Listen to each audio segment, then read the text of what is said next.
ஏற்றுக்கொள்ளணும் அப்படி என் உள்ளத்திலே ஆண்டவரை ஏற்றுக்கொள்ள வேண்டும் என்ற வாரம் வந்த போது அதிகாலை 5 மணி அளவிலே ஆண்டவரே முழங்கால் படியிட்டு நான் ஒரு பாவிதான், எத்தனையோ பாவங்களை செய்திருக்கிறேன், என்னை மன்னித்தருளும், எனக்காக நீர் மறித்து அடக்கமுள்ளப்பட்டு உயிர் தெரிந்தேன் என்று நான் அன்றைக்கு ஜெபித்தேன். அன்றைக்கு என்னுடைய உலக பிரகாரமான பணிக்கும் நான் சேர்ந்தேன். ராம்கோ குரூப் ஆஃப் இண்டஸ்ட்ரீஸ் என்று சொல்லக்கூடிய ராம்கோ குரூப்ல சுமார் 28 ஆண்டுகள் பணிபுரிந்தேன். 71வது வருஷம் ரட்சிக்கப்பட்டேன். 72ல ஞானஸ்தானம் பெற்றேன். சபை நயத்துக்குள்ளாக கொண்டு வரப்பட்டு என்னுடைய வாலிப வயதிலே தேவ ஊழியரோடு அந்த தென் பகுதியிலே இன்னைக்கு நான் அறியப்பட்டிருக்கிறேன் என்று சொன்னாலும் அதுக்கு ஒரே காரணம் கர்த்தருடைய ஊழியரோடு பயணித்த பயணம் தான். அவர் பிரபலமான ஒரு ஊழியர், கர்த்தருடைய வார்த்தையை போதிக்கிறவர். அவர் என்னை எங்க போனாலும் ஒரு உள்ள மாதிரி கூட்டிட்டு போவார். ராஜபாளையம் நகரிலே நாங்கள் 2 பேரும் தான் எங்கும் நடந்து பயணம் செய்வோம். இணை பிரியாதவர்களாக, பிரிக்க முடியாத நிலைமையில எனக்கு என்னமோ அப்படிப்பட்ட ஒரு அன்பும் உறவும் ஈர்ப்பும் கடந்து வந்து அவரை பார்க்காம என்னால இருக்க முடியாது, என்னைய பார்க்காம அவராக இருக்க முடியாது. அப்படிப்பட்ட ஒரு கம்பெனி வேலைக்கு போனா 8 மணி நேரம் வேலை, அது முடிச்சா வீட்டுக்கு வர வேண்டியது, ரெடி ஆக வேண்டியது, உடனே ஐயா வீட்டுக்கு போயிடும் ஊழியர்கார்.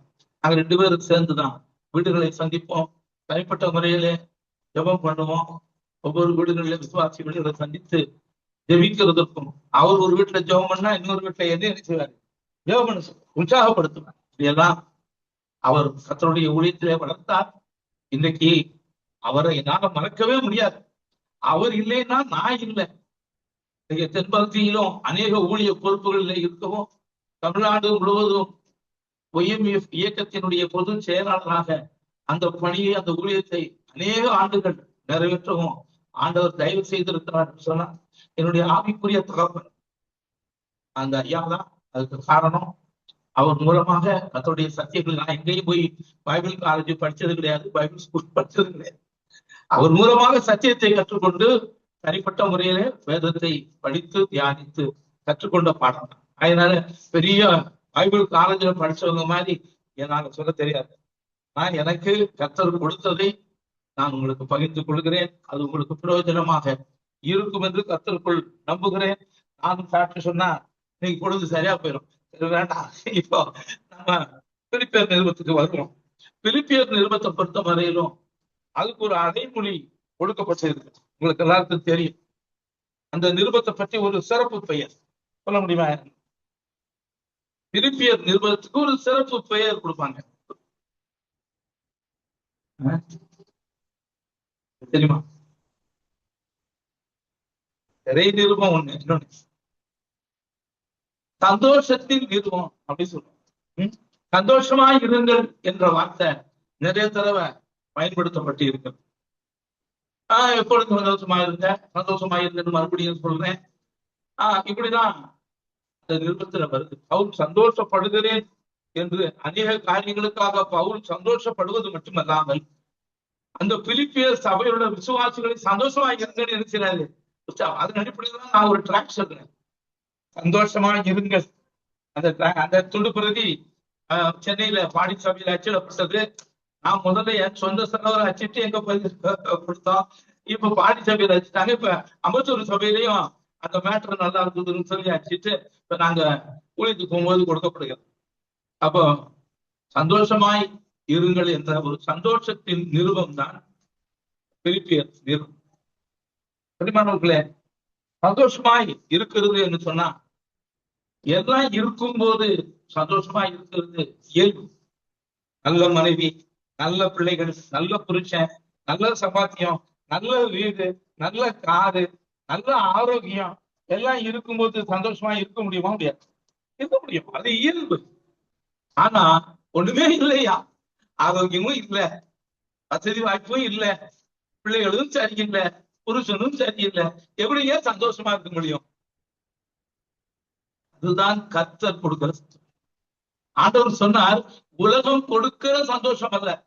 அப்புறம் உலகத்தால் கொடுக்க முடியாததும் எடுக்க முடியாததுமான என் சமாதானத்தை, என் சந்தோஷத்தை உங்களுக்கு வைத்து போகிறேன். சீசர்களை பார்த்து சிலுவைக்கு போவதற்கு முன் சொன்ன ஒரு வார்த்தை யோவான் சுவிசேஷம் 16ஆம் அதிகாரத்திலே வாசிக்கிறோம். 27ஆம் வசனம் நினைக்கிறேன். என் சந்தோஷத்தையே உங்களுக்கு நான் வைத்து போகிறேன். நம்முடைய ஆண்டவர் உடைய சந்தோஷம் என்னவாக இருந்தது? நம்முடைய ஆண்டவர் எப்படி வாழ்ந்தார்? அங்கிறது கூட அவருக்கு என்ன இல்லை. அவர் சொல்றாரு, மனுஷகுமாரன் தலை சாய்க்க கூட இடம் இல்லை. வானமும் பூமியும் கொள்ளாத தேவன். வானம் அவரது சிங்காசனம், பூமி அவரது பாதபடி. அப்படிப்பட்ட தேவன் தான் நாம் சிந்தித்த ஆராதனையில மேன்மையான காரியம். பூமி அனைத்திற்கும் அவர் ராஜா, அவர் ராஜாதி ராஜா. ஆனா அந்த தேவன் இந்த உலகத்திலே நம்மை ரட்சிக்க வந்த பொழுது அவர் தரித்திரர் ஆனார். கொரிந்தியர் நிருபத்திலே வாசிக்கிறோம், அவர் நம்மை ஐஸ்வர்யவான்களாக மாற்ற அவர் என்ன செய்தார்? தரித்திரர் தான். ஒரு தரித்திர குடும்பத்துதான் சரி. ஒரு ஏழை யோசேப்பினுடைய குடும்பம் வசதி வாய்ப்புள்ள ஒரு குடும்பம் அல்லது. தாவீதின் வம்சத்துல வந்த குடும்பம் தான். தாவீது ராஜா, ராஜ வம்சத்துல உள்ள குடும்பம். அரசனும் ஆண்டியாவாங்கிற வார்த்தை எவ்வளவு பொருத்தமா இருக்குது. இப்ப சில காலங்கள் வந்து ஒரு படிச்ச தலைமுறைகள் கடந்து விடுப்பாரு. ஒரு ராஜ வம்சம் தரித்திரமாக இருக்கிறது ஒரு ஆண்டி கோலத்திலே. அதுதான் யோசேப்பின் குடும்பம். அந்த குடும்பத்துல தான் கர்த்தர் பிறக்கிறார். எது அந்த நாட்டுல என்னையா மனுஷனா வர்றாரு? எது எங்கேயாவது நல்ல ஒரு மேன்மையான ஒரு உயர்ந்த அதாவது உலக பிரகாரமான பொருளாதார ரீதியிலே உயர்ந்த ஒரு குடும்பத்துல பிறக்கலாமா, பிறக்கக்கூடாதா? பிறக்க முடியுமா? பிறக்க முடியாது. பிறக்க முடியும். தாட்சியர்களை தான் வந்தாங்க. இவங்களுக்கு ராஜாவாக பிறந்திருக்கிறவர். ராஜானா எங்கதான் பிறப்பாரு? எங்கதான் பிறப்பாரு? அரண்மனைதான் ஏன் பிறக்க முடியும்? ஒரு ராஜா வந்து ஒரு சத்திரத்திலேயா பிறப்பாரு? கிடையாது. அவர் அரண்மனையில்தான் பிறக்க முடியும். அதுதான் உண்மை. அதனாலதான் சாஸ்திரிகள் அவர்கள் நட்சத்திரத்தை கண்டு ஆனந்த சந்தோஷம் அடைந்து அரண்மனைக்கு வருகிறார். ஆனால் கர்த்தரோ பிறந்தது எங்கேன்னு வேதத்துல எழுதப்படவில்லை. பிறந்த குழந்தையை கர்த்தர் அங்கே முன்னணியிலே கடத்தி இருந்தார் என்றுதான் சத்திரத்திலேயே இடமில்லை. மரியாதை எங்கதான் ஒரு இடத்துக்கு நடந்து போகும்போது பிரசவ வரி வந்து 4 பேரு துணியெல்லாம் சுற்றி அங்க பிறந்தாங்களே என்னமோ. சில சமயங்கள பஸ்ல அப்படியெல்லாம் பிறக்கிறாங்கன்னு நம்ம பேப்பர்ல படிக்கிறோம். பஸ்ல போகும்போதே அந்த நிறை மாத கர்ப்பிணியான பெண்ணுக்கு பிரசவ வேதனை வருது. உடனே பஸ்ல எல்லாரும் இறங்குறாங்க. அது பேப்பர்ல பார்த்திருக்கு. உடனே சில சகோதரிகள் அங்க எல்லாம் துணியினாலே மறைத்து பிரசவம் பார்த்து குழந்தை பிறகு அதுபோல வந்து பிறந்தாரோ என்னமோ நமக்கு தெரியல. ஆனால் முன்னணை என்றால் கால்நடைகளுக்கு தீவனம் போடுகிற ஒரு மேஞ்சர், அதாவது அந்த இடம் அதுக்கு முன்னணை. அதுல புல்லு எல்லாம் போட்டு வச்சிருப்பாங்க. மாடு வளர்க்குறவங்களுக்கு தெரியும். 2-3 முளைக்குச்சியை அடித்து அதுல ஒரு மரக்கட்டையை வச்சு அந்த வைக்கல் எல்லாம் போட்டா அந்த வைக்கோல் இருந்துச்சு அதுங்கிட்ட இருந்து வந்து பறக்க அதுக்குள்ளேயே கிடக்கும். இல்லைன்னா மாடு தின்னு எல்லாத்தையும் எது செஞ்சிடும், எல்லாத்தையும் செதறி அடிச்சிடும்.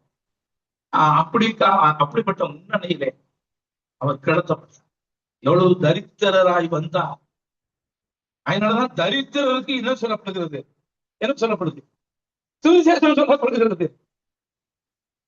ஐஸ்வர்யவான் அவன் பரலோக ராஜ்யத்திலே பிரவேசிப்பது மிக அரிது. ஆண்டவர் சொன்னான், தரித்திரர்களுக்கு சுவிசேஷம் சொல்லப்படுது. தரித்திரர்கள் கர்த்தரை விசுவாசி. அப்படி ஒரு தரித்திரம் தான். கர்த்தரை விசுவாசித்தேன். கர்த்தரை விசுவாசித்ததுனாலே கெட்டு போவதில்லை, மேன்மையாக ஆண்டவர் வைத்திருக்கிறார். பிரியமானவர்களே, கர்த்தருக்குள் சந்தோஷம் நமக்கு இருந்தாலும் இல்லாவிட்டாலும், சாப்பிட்டாலும் நமக்கு நல்ல ஒருத்தர் துணி இல்லாவிட்டாலும், குடும்பத்துல போராட்டம் வந்தாலும் கர்த்தருக்குள் நாம் சந்தோஷமாய் இருக்க வேண்டும். இருக்கிறோம், இருக்க செய்கிறார். அதுதான் நம்ம ஆபகுக்கு சொல்ற. ஒண்ணுமே இல்லாட்டாலும் என்ன செஞ்சிருவேன்? மந்தையில மாடு இல்ல, தொழுவத்துல ஆடு இல்ல, அத்திமுறை என்ன செய்யல, அதுல காய் கறி கொடுக்கல, திராட்சை தோட்டம் பயன் கொடுக்க ஒண்ணுமே இல்லை, எல்லாம் இல்லை. நோ நோ நோ ஆனா என்ன இருக்கு? என்ன கர்த்தருக்குள் சந்தோஷமாயிருக்கு. எனக்கு உங்களுக்கு அதான் தேவை. பிலிப்பியர் நிருபத்தை தியானத்துக்கு கொண்டு வந்தேன். நேரங்கள் கடந்து போனது. 2வது அதிகாரத்தை இன்னைக்கு தியானிக்கணும். 2வது அதிகாரத்தினுடைய ஒரு சுருக்கத்தை உங்களுக்கு சொல்லி நான் நிறைவு செய்கிறேன். பிறகு மத்தியானத்துக்கு பிற்பாடு அதிலிருந்து அந்த அதிகாரத்தில் இருந்து ஒரு நபரை நாம் தியானிக்க போகிறோம். 2வது அதிகாரத்துல வாசிச்சு பார்த்தோம்னா முதல் 11 வசனங்கள்ல கிறிஸ்துவின் சிந்தையை பவுல் எடுத்து காட்டிட்டு 5வது வசனத்துல என்ன சொல்றாரு? இந்த சிந்தையே உங்களிலும் எங்களுக்கு அந்த சிந்தை தான் இருக்கு.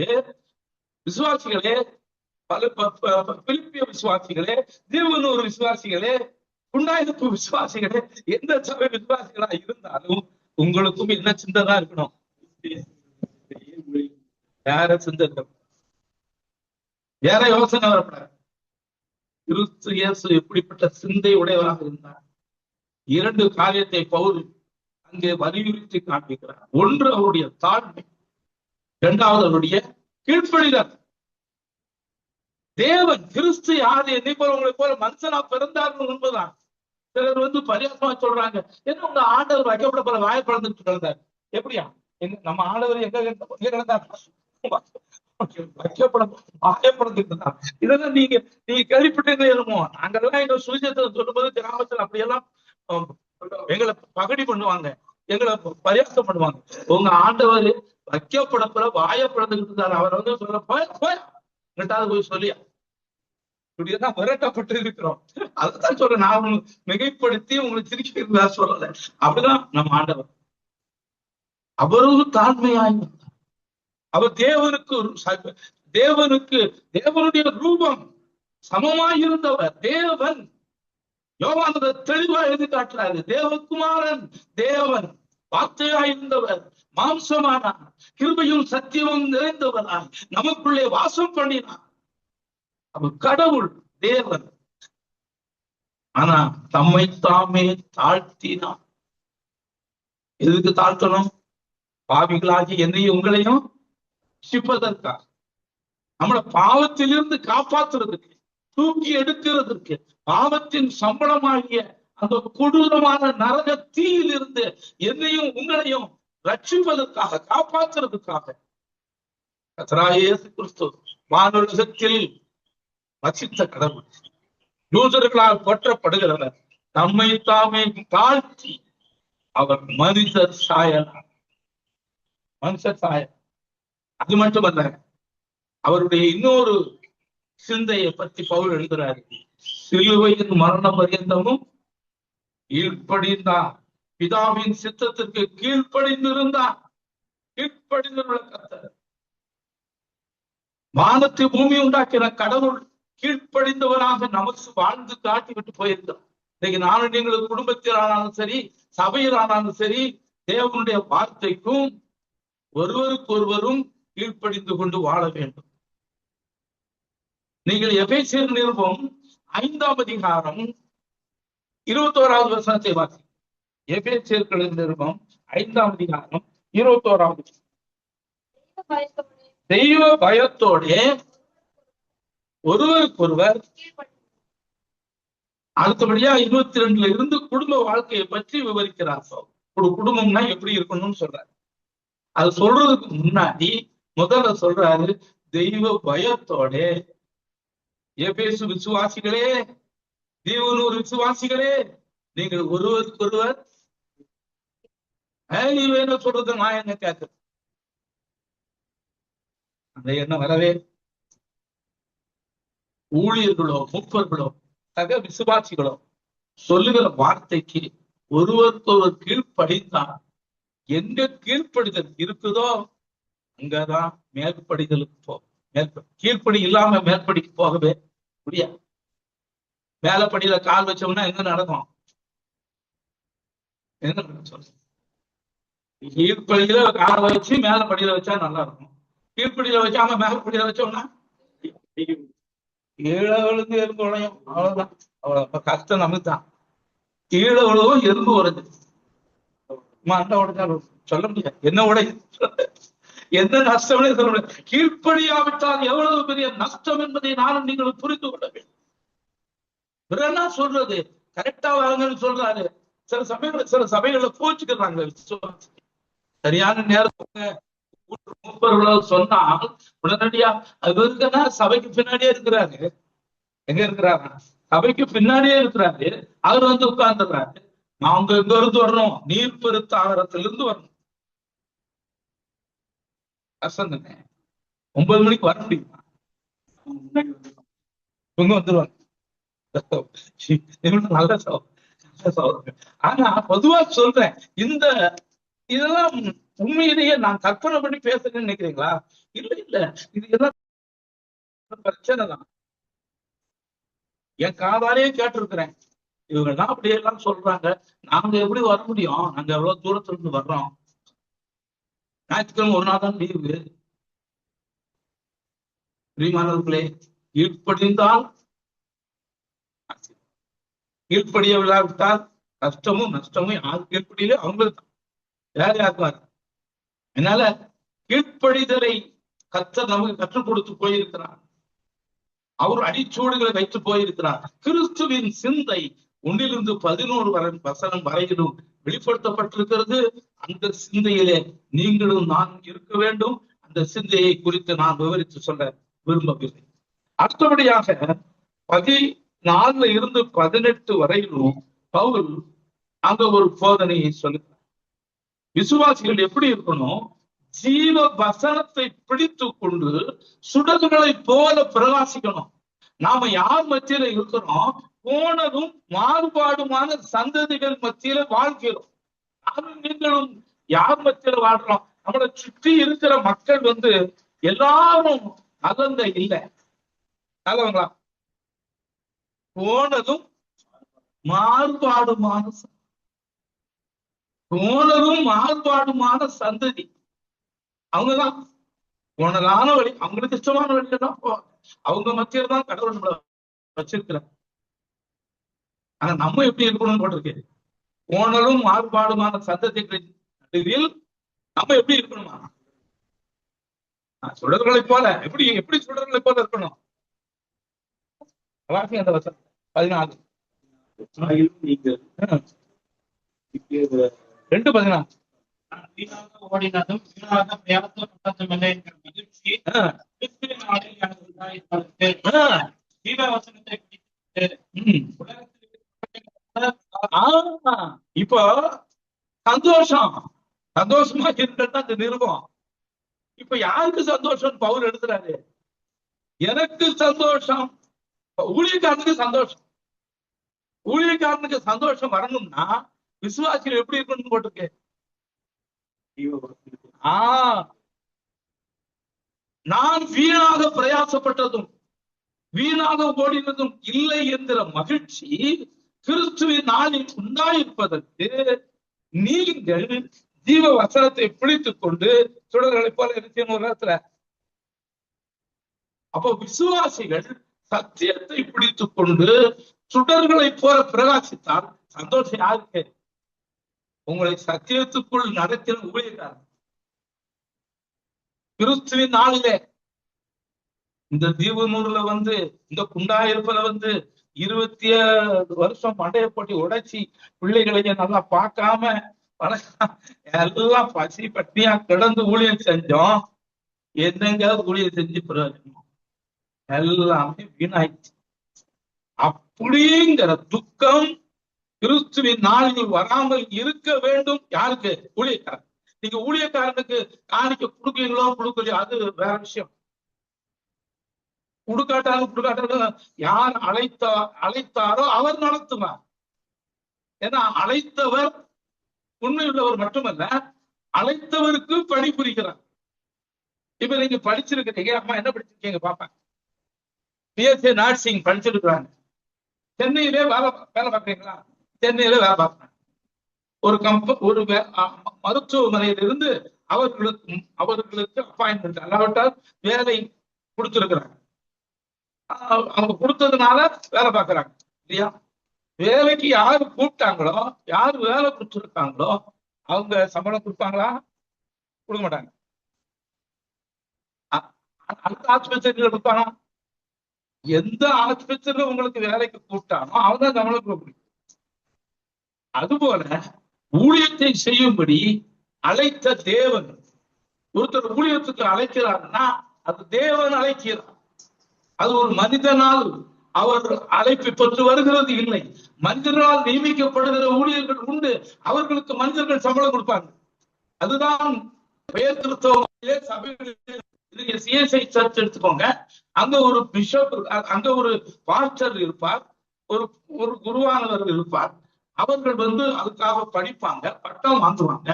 ஒரு குறித்த காலத்திலே அவர்களுக்கு அந்த ஸ்தாபனத்தில் இருந்து என்ன வரும்? அப்பாயின்மெண்ட் வரும். நீங்க எனக்கு தெரியாது, எதுவும் சொல்லத்தான் கேள்விப்பட்டிருக்கேன். பிஷப் ஆர்டர் பண்ணுவார், அவர்களை நியமிப்பார். அப்ப சம்பளம் எங்க இருந்து வரும்? அந்த தலைமை அலுவலகத்திலிருந்து வரும். ஆனா இப்போ நாம கர்த்தருக்குள்ளாக புதிய ஏற்பாட்டு சத்தியத்தின்படி சபை நடத்திட்டு இருக்கிறோம். இங்க ஊழியர் செய்கிற நம்முடைய சகோதரருக்கு புண்ணாயிரத்துல ஊழியர் செய்யற சிறு கிராமத்துல இது பரவாயில்ல. எங்க கிராமத்துக்கு பாத்தீங்கன்னா 100 வீடு தான் இருக்கும், கடை கிடையாது, ஒண்ணும் கிடையாது. நீங்க காப்பி குடிக்கணும்னா 4 கிலோமீட்டர் போகணும், 5 கிலோமீட்டர் போனாதான். அது டீ கிடையாது, அப்படியெல்லாம் ஒண்ணும் கிடையாது. அப்போ அங்க ஊழியத்துக்கு போயிருக்கிறோம்னா அனுப்புனது யாரு? ஒரு நிர்வாகமா? ஸ்டூவர்ட்ஸ் அசோசியேஷன் இந்த கட்டடத்துக்கு பொறுப்பு. காசு பணத்தை கொடுத்து கட்டுங்க. இங்க நடக்கிற சபைக்கு ஸ்டூவர்ட் அசோசியேஷன் ஒருபோது என்ன செய்யாது? ஒண்ணுமே வேற ஒண்ணு செய்யும். ஊழியக்காரனுக்கு ஒண்ணு அவங்க உதவி செய்யும். இப்போ ஊழியருக்கு உதவி செய்யும்படி ஒரு சிறு நிதி ஆரம்பிக்கப்பட்டிருக்கிறது தமிழ்நாட்டுல. அது நடந்து கொண்டு இருக்கிறது. கர்த்தருக்கு ஸ்தோத்திரம். ஆனால் அழைத்த தேவன், யார் ஊழியத்துக்கு அழைச்சாரோ அந்த தேவன் நடத்துவார். அவர் தான் சம்பளம் கொடுக்கும். அப்போ கிறிஸ்துவின் நாளில் என்னுடைய பிரயாசம் வீணாய் போய்விட்டது என்ற துக்கம் ஊழியனுக்கு வரக்கூடாதபடிக்கு விசுவாசிகள் எப்படி வாழணும்னு போட்டிருக்கு? ஜீவ வசனத்தை பிடித்து கொண்டு விசுவாசிகள் சுடர்களை போறாங்க. வசனத்தை பிடிக்கணுங்க. உண்மை அற்புதங்களையும் அடையாளங்களையும் பிடிக்கிறதுனால பிரயோஜனம் இல்லை. சோம்பலனா ஜெபம் பண்றோம், கர்த்தர் சுகப்படுத்துறார், அவராலே முடியும். ஆனால் சில சமயங்களிலே சுகப்படுத்துறது இல்லை, மரணத்திற்குள்ளாக நடத்துகிறார். அப்படியானால் கர்த்தர் உயிரற்றவரா? கர்த்தர் ஜெபத்தை கேட்கலையா? கேள்வி வருது இல்ல? கேள்வி வருது. கர்த்தர் ஜெபத்தை கேட்கிறார். நமக்கு சுகம் தருவதும் தராமல் இருப்பதும் அவருடைய சித்தம்.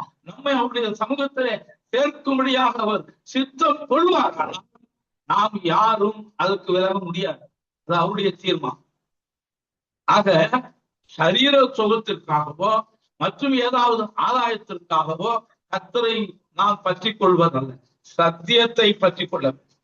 சத்தியம்தான் சுடர். சத்தியம் தான் என்னது? நீங்க ஓட்டப்பந்தயம் எல்லாம் போறவங்களை பார்த்துருப்பீங்க, அல்லது ஒலிம்பிக் போட்டிகள். நம்ம போய் நேரடியா பார்த்தது கிடையாது, ஆனா டிவியில ஒலிம்பிக் போட்டி நடக்கிறதுலாம் காமிப்பாங்க. அந்த போட்டி நடப்பது அந்த போட்டி அந்த விளையாட்டு போட்டி நடத்துறதுக்கு முன்னாடி ஒலிம்பிக் பந்தயத்தை ஏற்று எடுத்துவாங்க. என்ன செய்வாங்க பார்த்துட்டீங்களா? ஒலிம்பிக் பந்தயம் ஒரு சுடர், ஒரு சுடரை எடுத்துக்கிட்டு அதோடைய பிரகாசித்து எரியும், அதை எடுத்துட்டு ஓடுவான். அது ஒரு குறிப்பிட்ட தூரம் வரையும் ஓடிட்டு அப்புறம் வேற ஆட்ட கொடுப்பான். எங்க போட்டி நடத்தப்படுகிறதோ அந்த இடத்திற்கு கொண்டு போய் சேர்ப்பாங்க, சேர்த்து அதை ஏற்றுவாங்க. ஒலிம்பிக் தீபம் எல்லா இடங்களிலும் விளையாட்டு போட்டிகள் நடத்துறதுக்கு முன்னாடி அப்படிப்பட்ட தீபத்தை ஏற்றுவாங்க. பள்ளிக்கூடங்களையும் நான் பார்த்திருக்கிறேன், தெரியுமானே. அது போல இந்த உலகத்திலே ரட்சிக்கப்பட்டிருக்கிற நீங்கள் நானும் தீபங்களாக என்ன செய்யணும்? இருக்கணும். நமக்கு தீபமாக இருக்கிறது சத்தியம், ஜீவ வசனம்னு சொல்லப்பட்டிருக்கு, உயிருள்ள ஒரு வார்த்தை. நாம இங்க பைபிள்ல எழுதியிருக்குது, இது கம்பராமாயணம் மகாபாரதம் மாதிரி ஒரு கட்டுக்கதை கிடையாது. இது தேவனுடைய வார்த்தை, ஜீவ வசனம், தேவனுடைய சுவாசம். அதை பிடித்துக் கொள்ள. சத்தியத்தை பிடிக்கிறவங்க ஒருபோதும் விலக மாட்டாங்க. சத்தியத்தை பிடிக்காம மற்ற எதையாவது பிடிச்சிட்டு வர்றவங்க தான் ஏதாவது ஒண்ணு கிடைக்கலன்னா சரி. அப்புறம் பவுல் எழுதுறாரு, சுவாசிகள் ஜீவ வசனத்தை பிடித்துக் கொண்டு சுடர்களை போல நம்ம பிரகாசித்துக் கொண்டு வர்றதுல என்ன செய்யணும்? வாழணும். அடுத்தபடியாக அதுல நிறைய வசனம் நிறைய சொல்லலாம். அதான் சொல்றது. அடுத்தபடியாக மூணாவதாக 19 23 வரை வாசித்தார். தீமோத்தேயு என்ற ஒரு தேவ மனிதனை பற்றி, ஒரு சகோதரனை பற்றி பவுல் சொல்றார். தீமோத்தேயு அவரை பற்றி சொல்லும்போது ரொம்ப மேன்மையான காரியத்தை சொல்றாரு. 19 23 வரை 2வது அதிகாரத்துல சொல்றாரு. அவர் என்ன சொல்றாரு பாருங்க. மற்றவர்கள் எல்லாம் 21வது வசனத்துல, மற்றவர்கள் எல்லாரும் கிறிஸ்து இயேசுவுக்குரியவைகளை தேடாமல் தங்களுக்கு உரியவைகளையே தேடுகிறார்கள். சபையில எத்தனையோ பேர் இருக்கிறாங்க, பவுல் கூட எத்தனையோ பேர் இருக்கிறாங்க. அவங்க எல்லாம் ஆண்டவருக்கு உரியதை தேடல, வேற என்ன தேடுறாங்க? தங்களுக்கு உரியவைகளையே. ஆனா தீமோத்தேயு அப்படி கிடையாது. அவன் தனக்குரியதை அல்ல, கர்த்தருக்குரியதை தேடுகிற ஒரு மகன் தீமோத்தேயு. அவனை பற்றி பெறும்போது, அவன் உத்தம குணமுடையவன், என்னோடு கூட ஊழியம் செய்தவன். அது எப்படி ஊழியம் செஞ்சா? தகப்பன் பிள்ளைக்கு ஊழியம் செய்வது போல. இதெல்லாம் நம்ம தீமோத்தேயு எவ்வளவு நல்ல ஒரு சகோதரன், அதை பற்றி சொல்ற. அடுத்தபடியாக 25வது வசனத்திலிருந்து 30வது வசனம் வரையிலும் ஒரு சகோதரனை பற்றி சொல்ற. அந்த சகோதரனுடைய பேர் என்னது? என்ன போட்டிருக்கு? எப்பாப்பிரோதீத்து. அவரை பற்றி தான் இன்னைக்கு பிற்பகல் வேளையில படிப்போம். எப்பாப்பிராத்தீத்து அவருடைய வாழ்க்கை. இந்த எப்பாப்பிராத்தீத்து இந்த பிலிப்பியர் நிருபம் எழுதுவதற்கு ஒரு காரணமாக இருந்தார்.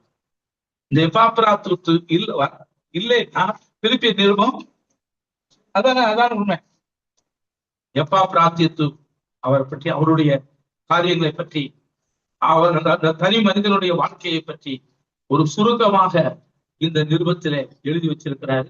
இந்த நிருபத்தை தவிர வேறு எந்த நிருபங்களிலும் இந்த சகோதரனை பற்றி நம்ம படிக்க முடியாது.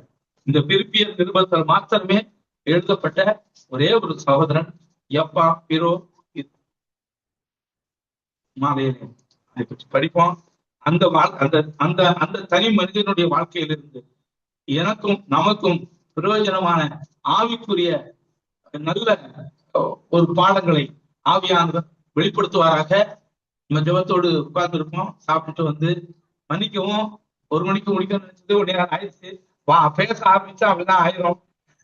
அதனால வேண்டாம் நினைச்சேன், இருந்தாலும் பரவாயில்லை, நீங்க மன்னிச்சுக்கோங்க. நீங்க எல்லாரும் உண்மையில ரொம்ப பசியா இருப்பீங்களோ நம்ம தெரியாது, ஆனாலும் ஆகாரம் வந்துருச்சு, தயவு செய்து பொறுத்துக் கொள்ளுங்கள். இன்றைக்கு பிற்பகல் வேலையில அந்த எப்பாப்பிராத்தீத்து பற்றி பார்ப்போம். கர்த்தர் நம்மை ஆசீர்வதிப்பாராக. இப்பொழுதும் ஜெபித்து நாம் நிறைவு செய்வோம்.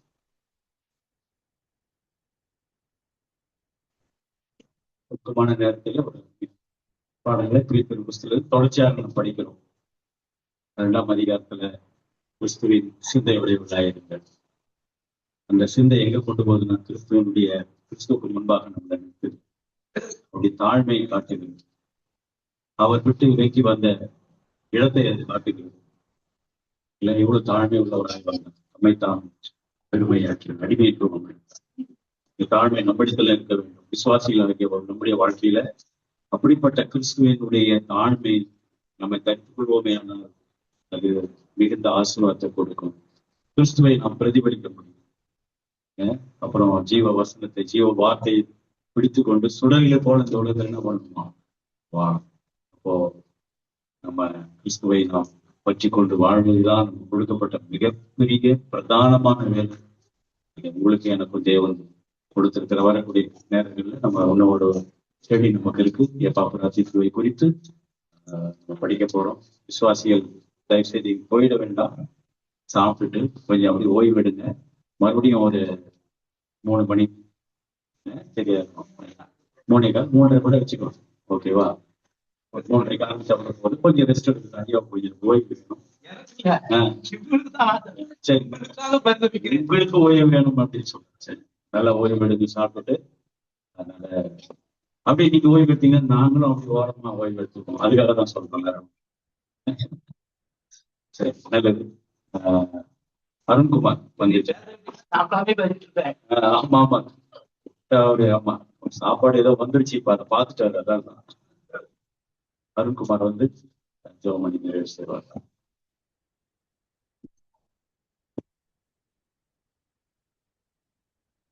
நாம் கண்களை மூடி ஜெபிப்போம். பரிசுத்தமுள்ள தேவனை முதலிக்கிறோம், ஸ்தோத்திரிக்கிறோம் ஆண்டவரே. இந்த மதிய நேரத்திற்காக எடுத்துக்கிறோம், ஸ்தோத்திரிக்கிறோம் ஆண்டவரே.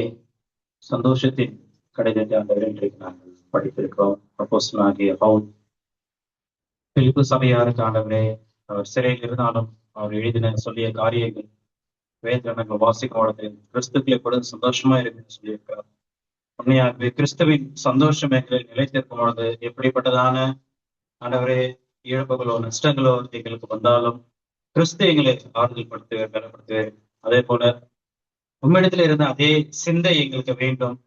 எங்களை ஆண்டவரே ஐஸ்வர்யவான்களை மாற்றுவதற்கு தயக்கிறாரான எங்களுக்காக ஆண்டவரே எல்லாவற்றையும் ஆண்டவரே நீர் விட்டு கொடுத்தவராய் எங்களுக்காக ஆண்டவரே பாடுகளை பட்டு மறித்து உயிர் தேர்ந்த வலது பார்த்து வீச்சிருக்கிறேன். உண்மை பின்பற்றி ஆண்டவரே நாங்கள் நீர் எங்களுக்கு கொடுத்திருக்கக்கூடிய இந்த வார்த்தைகள், இந்த ஜீவ வார்த்தைகளை நாங்கள் பிடித்துக் கொண்டு சுடர்களை போல பிரகாசிக்க வேண்டும். ஆமாண்டவரே, நாங்கள் உலகத்துக்குரியவைகளை அல்ல, உமக்குரியவைகளை தேடுவதற்கு ஏற்ற சிந்தனை எங்களுக்கு வேண்டும். அநேக நேரங்களிலேயே நாங்கள் தவறி விடுகிறோம், விழுந்து விடுகிறோம். ஆனாலும் கர்த்தருடைய கிருபை எங்களை விட்டு மாறுவதில்லை. கர்த்தர் எங்களை கைவிடுவதில்லை. அவரை எங்களை தூக்கி விடுகிறேன், தாங்குகிறேன். கர்த்தர் எங்களை பலப்படுத்துகிறேன். அவரே, கடந்த 2 நாட்களாக என்னுடைய வார்த்தை நாங்கள் கேட்டு வருகிறோம். தொடர்ந்து அவனுடைய வார்த்தை கேட்பதற்கு உதவி செய்தோம். இம்மட்டுமாய் கர்த்தரை எங்களை வழிநடத்தினீர். இதுவரைக்கும் கேட்ட வார்த்தைகளை நாங்கள் மறந்து விடாதபடிக்கு எங்களுடைய சிந்தனையில நாங்கள் வைத்துக் கொண்டு பரிசுத்தருடைய துணையோடு விசுவாசத்தோடு வசனத்துக்கு கீழ்ப்படிந்து வாழ எங்களுக்கு உதவி செய்தோம். இப்பொழுது மன்னரே, இந்த மதிய நேரத்துல எங்களுக்காக உணவு ஆயத்தமாக்கப்பட்டு இருக்கிற அதற்காக உதவிக்கிறோம், ஸ்தோத்திரிக்கிறோம். அந்த உணவையும் நீர் எங்களுக்கு ஆசீர்வதிக்க வேண்டிக் கொள்கிறோம். எல்லாவற்றையும் கர்த்தர் ஒப்புவிக்கிறோம். கர்த்தர ரட்சகரும் மீட்பருமாகிய இயேசு கிறிஸ்து நாமத்திலே நன்றியோடு வேண்டிக் கொள்கிறோம். நல்ல பிதாவே, ஆமென். ஆவே கர்த்தரை ஸ்தோத்திரி, எங்களுடைய பரிசுத்த நாமத்தை ஸ்தோத்திரி. ஆத்மாவே கர்த்தரை ஸ்தோத்திரி, அவர் செய்த சிலரையும் சொல்லுமா சாப்பாடு